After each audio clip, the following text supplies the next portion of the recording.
Hello everyone, I am Priyanka Basuroy from Xavier's International School, and today we will be discussing Class 7, Chapter number 7, Physical and Chemical Changes.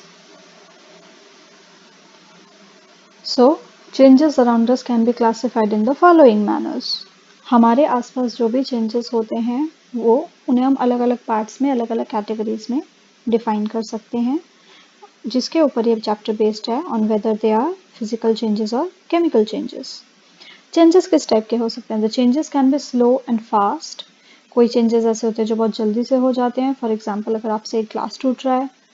And कुछ changes होते हैं जो बहुत slow होते हैं. For example अगर आप एक कैंडल बर्न कर रहे हो. Changes are also desirable undesirable. मतलब अगर कोई चेंज ऐसा है जो हम करना चाहते हैं then it is a desirable change, और जो हम नहीं करना चाहते हैं that is an undesirable change. Changes can also be classified as reversible and irreversible.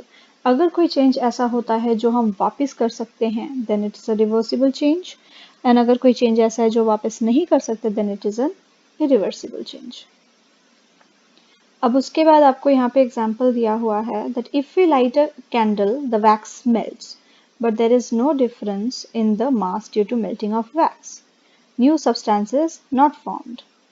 वही बात यहाँ पर की गई है, it is a physical change. अगर आप एक कैंडल बर्न करते हो, ठीक है, तो उसकी वैक्स मेल्ट होती है एंड वो वैक्स इकट्ठी हो जाती है नीचे. द अमाउंट ऑफ वैक्स उसमें कोई भी चेंज नहीं आता. कैंडल जितने वैक्स की बनी थी मेल्ट होने के बाद भी उतनी ही वैक्स आपको वहां पे बची हुई मिलेगी.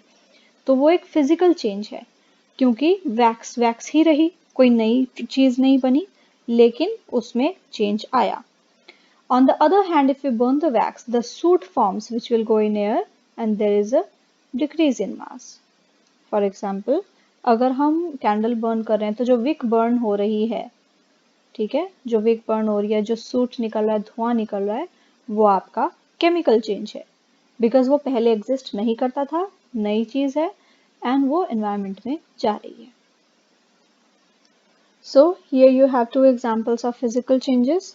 अगर आप फर्स्ट वाला लगाकर देखो तो आपने पहले एक किसी कंटेनर में आइस लिया, ठीक है. जब आपने आइस लिया उसके बाद आपने उसे थोड़ा सा हीट किया, इट टर्न्ड इनटू वाटर. उसके बाद आपने उसे और ज़्यादा हीट किया then it turned into steam, भाप बन गया.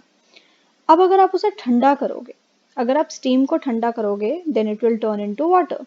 अगर आप वाटर को फ्रीज करोगे then it will turn into ice.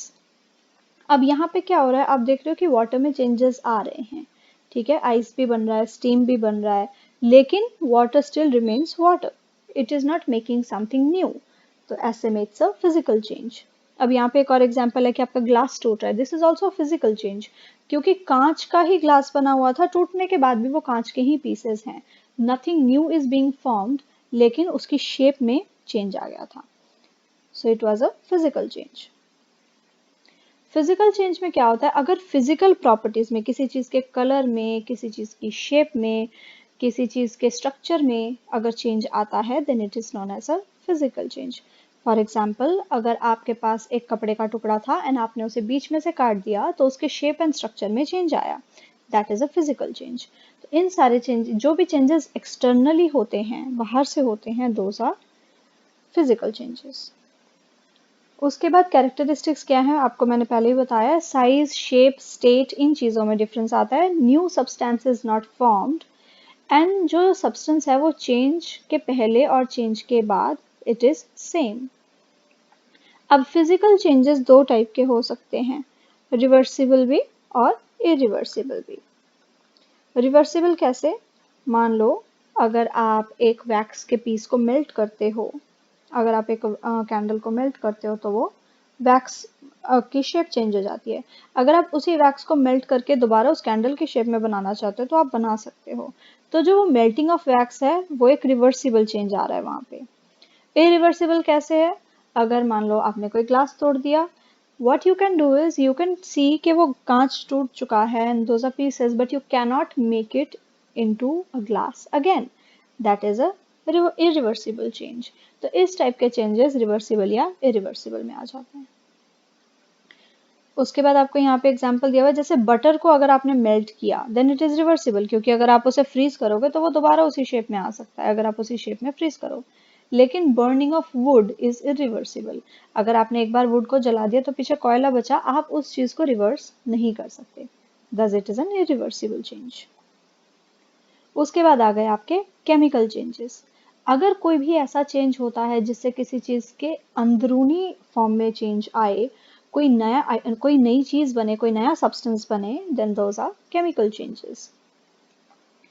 अब इसका एक एग्जांपल है, जैसे cut piece of apple turning black. अगर आप एक एप्पल के पीस को कट करके रख देते हो, वो थोड़े टाइम बाद उसका कलर चेंज होने लग जाता है क्योंकि वो एयर के साथ रिएक्ट करता है, that is a chemical change. Photosynthesis आपको पता है, plants make food with the help of sunlight and water and oxygen, ठीक है, that is also a chemical change. Digestion of food in our body, हम जब खाना खाते हैं वो खाना जब डाइजेस्ट होता है तो उसमें केमिकल्स वगैरह एक्ट करते हैं, so that is a chemical change. Formation of iron oxide, जो कि आपका आता है रस्ट में। Now here is a chemical reaction, कोई भी केमिकल चेंज आ रहा है तो वहां पे कोई ना कोई रिएक्शन होगा ही। रिएक्शन में क्या होता है, यू हैव योर रिएक्टेंट्स, यानी जिन चीजों पे केमिकल चेंज आएगा। प्रोडक्ट्स, चेंज होने के बाद जो बन रहा है, दोज आर कॉल्ड प्रोडक्ट्स। तो आपके जैसे यहाँ पे दिया हुआ है reactants turn into products, this is your chemical reaction. तो कहीं पे भी अगर केमिकल रिएक्शन हो रहा है then it will be a chemical change. अब यहाँ पे आ गया आपका rusting of iron. Rusting of iron जिसे आप हिंदी में बोलते हैं जंग लग जाती है आपके लोहे की चीजों के ऊपर, एक ऑरेंज रेडिश कलर की लेयर बन जाती है फ्लेकी फ्लेकी सी, that is known as rust. And वो मेनली क्या होता है, वाटर जब आसपास हो, मॉइस्चर जब आसपास हो, उसके फॉर्मेशन टाइम में होता है। उसका रिएक्शन का आपको यहाँ पे दिया हुआ है, iron plus water plus oxygen is equal to rust. Iron, water और ऑक्सीजन मिला के रस्ट बनाते हैं। Iron is denoted by Fe, अगर आप केमिकल वे में लिखते हो तो Fe plus O2 plus H2O से क्या बनता है, Fe2O3 इंटू H2O। ये जो फॉर्मूला है ये रस्ट का है। रस्ट से क्या होता है, हमारी बहुत सारी आइटम्स खराब हो जाती हैं, तो इसीलिए रस्ट से प्रोटेक्शन करने के लिए, प्रिवेंट करने के लिए हम कुछ मेथड्स फॉलो करते हैं। सबसे पहला मेथड है, अगर हम उस पर कोई लेयर चढ़ा दें।